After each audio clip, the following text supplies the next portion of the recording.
Et salut les gars, on se retrouve aujourd'hui pour une nouvelle vidéo football, puisqu'aujourd'hui on va parler de Leipzig qui réalise un excellent début de saison 2019-2020 en Bundesliga. Si vous aimez ce type de vidéo, n'hésitez pas à me le dire dans les commentaires, donc je vous laisse pour la vidéo. Le Rasenballsport Leipzig est un club de football très récent basé à Leipzig et fondé en 2009 par le groupe mondialement connu Red Bull.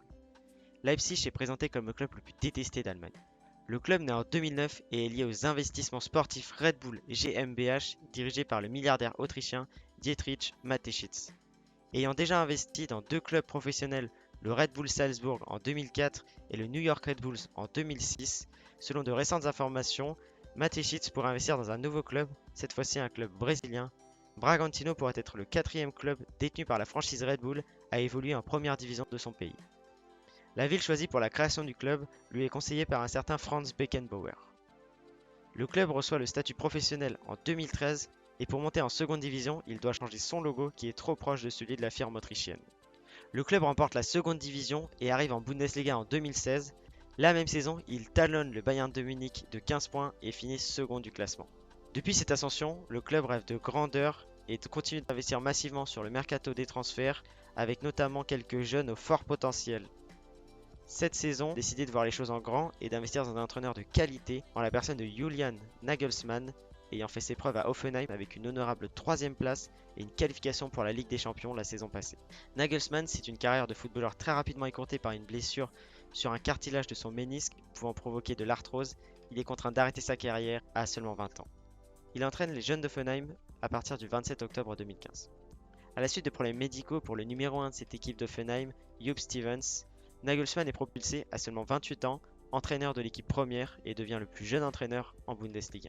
Il prône une philosophie de jeu portée vers l'avant, très intéressante.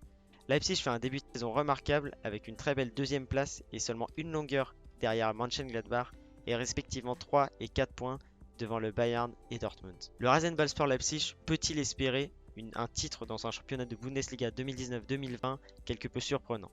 N'ayant pas joué les plus gros adversaires de ce championnat de Bundesliga, Leipzig se porte très bien face au top 5 actuel. Avec un match nul 1 but partout face au Bayern, une victoire à Mönchengladbach 3 buts à 1 et une victoire 2 buts à 1 contre l'Eintracht Francfort. Dans moins de 15 jours, Leipzig se déplacera au Signal Iduna Park pour y affronter Dortmund et le mur jaune en espérant asseoir une certaine domination contre les plus grosses équipes de ce championnat. Le club détenu par la firme Red Bull a fait de véritables cartons cette saison avec une victoire 6 buts à 1 à Wolfsburg et 8 buts à 0 contre Mayence. Malgré ces victoires tonitruantes, le club éprouve des difficultés face à des adversaires un peu plus à sa portée, avec notamment une défaite 2 buts à 1 à Fribourg et 3 buts à 1 à Schalke, permettant de ramener les hommes de Nagelsmann à la réalité. La saison sera encore longue et ardue. Leipzig propose un 11 séduisant et au-dessus de beaucoup d'équipes dans ce championnat. Nagelsmann apprécie évoluer cette saison en 4-2-2-2 et cela lui réussit plutôt bien.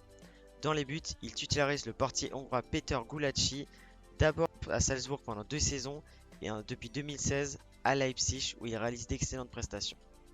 Lukas Klostermann dans le couloir gauche, le jeune latéral allemand est auteur d'un but et d'une passe décisive cette saison.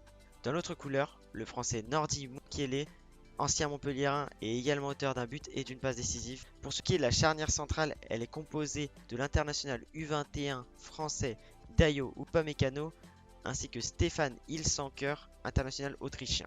Au milieu, l'Allemand Diego Demme et l'international autrichien Konrad Laimer se chargent de faire liaison avec les deux offensifs que sont Emil Forsberg, international suédois que l'on ne présente plus, déjà auteur de 7 buts et 3 passes décisives, toutes compétitions confondues, mais aussi Marcel Sabitzer, auteur de 10 buts et 3 passes décisives en 20 matchs. L'attaque lipsienne est composée de l'ancien Titi parisien Christopher Nkunku, auteur de 3 buts et de 6 passes décisives, mais aussi de l'incontournable international allemand au bilan comptable exceptionnel, 13 buts et 5 passes décisives en 13 matchs de Bundesliga, mais aussi 2 buts en Ligue des Champions, Timo Werner qui semble être la priorité de l'Atlético Madrid. Le club dirigé par Nagelsmann dispose de remplaçants tout aussi intéressants, le Danois Youssouf Poulsen qui a scoré à 2 reprises en championnat, l'ancien joueur de Dortmund Kevin Campbell, aussi passé par Salzbourg, peut tout à fait entrer en jeu et faire des différences. Cependant, il est peu utilisé par Nagelsmann, le faisant jouer qu'à 4 reprises en Bundesliga. Parmi ceux-là, il y a des joueurs plus utilisés tels que Amadou Haidara et Mateusz Cunha, et d'autres moins utilisés comme Sarachi, Ampadu prêté par Chelsea, Lookman prêté par Everton la saison passée et acheté l'été dernier moyennant une somme de 25 millions d'euros, et enfin le portier remplaçant Yvon Mvogo. Selon un article de Sport Magazine datant de l'époque où il entraînait Hoffenheim en 2017, Nagelsmann a réussi à sublimer le jeu d'Hoffenheim en adoptant une tactique résolument offensive avec un jeu propre et léché, proche de celui d'un certain Jürgen Klopp.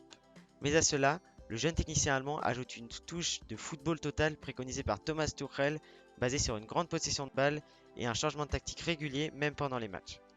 Il n'hésite pas à démarrer d'un 3-5-2 vers un 4-2-3-1 en passant par un 4-4-2 plus classique. Il parvient également à garder l'assise défensive qu'avait inculqué Hoop Stevens avant lui et base sa stabilité sur une maîtrise physique impressionnante. Les entraînements sont réputés très durs et le discours de l'entraîneur est très fédérateur. Il surprend par son intelligence et sa précocité. Sa philosophie offensive aura permis à Hoffenheim de redevenir une équipe redoutable et surtout très difficile à battre. Cet article nous montre à quel point Julian Nagelsmann peut fédérer un vestiaire et transformer le jeu de son équipe dans un style de jeu plus offensif et plus football total. C'est tout pour cette analyse de ce début de saison du Rasenballsport Leipzig que je vois être un concurrent direct aux grosses cylindrées de ce championnat de Bundesliga version 2019-2020. Je pense qu'ils peuvent jouer le titre cette année.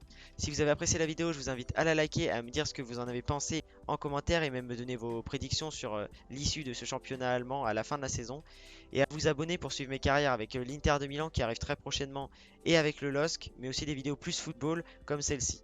Je vous souhaite une bonne journée, une bonne soirée. Allez, ciao les gars.